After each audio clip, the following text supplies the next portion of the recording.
शाहूवाडी तालुक्यातील चरण येथील 12वीची विद्यार्थिनी रुपाली नामदेव शिसाळ हिनं गंभीर आजारपणावर मात करत दवाखान्यातूनच जीवशास्त्र विषयाची बोर्ड परीक्षा दिली।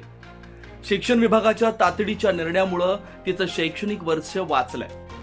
डोनोली येथील यशवंत अकॅडमीत शिक्षण घेणारी रुपाली सध्या 12वी बोर्ड परीक्षेला सामोरी जातीये। जीवशास्त्राचा पेपर असताना तिची प्रकृती अचानक बिघडल्यानं तिला बांबवड येथील जानकर हॉस्पिटलमध्ये दाखल करण्यात आलंय। प्रकृती अस्वस्थ असल्यानं सरूड येथील परीक्षा केंद्रावर जाणं शक्य नव्हतं। परिस्थिती लक्षात घेऊन तिचे वडील नामदेव शिसाळ यांनी सरूड परीक्षा केंद्राचे केंद्रप्रमुख के.एन. पाटील यांच्याशी संपर्क साधला। अचानक माझ्या मुलगीची तब्येत बिघडली असल्यामुळं मी सकाळी 9 वाजता इथं हॉस्पिटलमध्ये घेऊन आलो आणि तिला ॲडमिट करून त्यानंतर मी 11 वाजता आपल्या सरूड कॉलेजमध्ये गेलो व के.व्ही. पाटील सरांनी मी भेटलो आणि त्यांना म्हटलं की माझ्या मुलगीची अचानक तब्येत बिघडलेली आहे, तिला पेपर लिहिता येत नाही, तरी तुम्ही जरा काहीतरी सहकार्य करून आम्हाला तिचा पेपर घेऊ शकता का। तर त्यानंतर ती म्हणली तर आपण वर केंद्रात फोन करून चौकशी करून बघायला पाहिजे। त्यानंतर आम्ही केंद्रात चौकशी केली, गट शिक्षण अधिकाऱ्यांनी फोन केला, त्यानंतर तिने आम्हाला सवलत दिली व के.व्ही. पाटील सरांनी पण आम्हाला इथे येऊन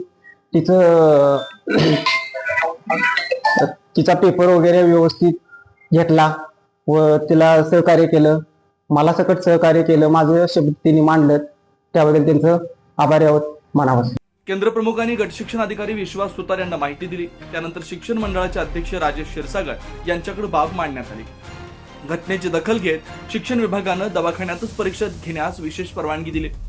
सर्व नियम व गोपनीयतेचं पालन करून केंद्र प्रमुख के.एन. पाटील आणि पर्यवेक्षक उदय पाटील यांनी हॉस्पिटलमध्ये जाऊन रुपालीकडून जीवशास्त्राचा पेपर सोडवून घेतला। मी इयत्ता 12वीची विद्यार्थिनी, मी प्रदीप पाटील ज्युनियर कॉलेज डोनोली येथे शिकत आहे। मी सध्या 4 दिवस आजारी आहे। मला शिक्षणाची आवड खूप होती, पण मला त्या बोर्डापर्यंत पोहोचता न आल्यामुळे माझ्या पप्पांनी नामदेव शिसाळ यांनी तिथं जाऊन बोर्डाची मुलाखत घेऊन मला पेपर आणून दिल्याबद्दल मी त्यांचे खूप खूप आभारी मानतो किंवा तिथल्या मुख्याध्यापक सरांचे पण खूप खूप आभारी मानतो। उपचार सुरू असतानाही रुपालीनं परीक्षा पूर्ण केली। या निर्णयामुळे तिचं शैक्षणिक नुकसान टळलं असून शिक्षण विभागाच्या कार्यपद्धतीचं पालकांकडून कौतुक होत आहे। महासत्ता लाईव्हसाठी शाहूवाडीतून नथुराम डवरी।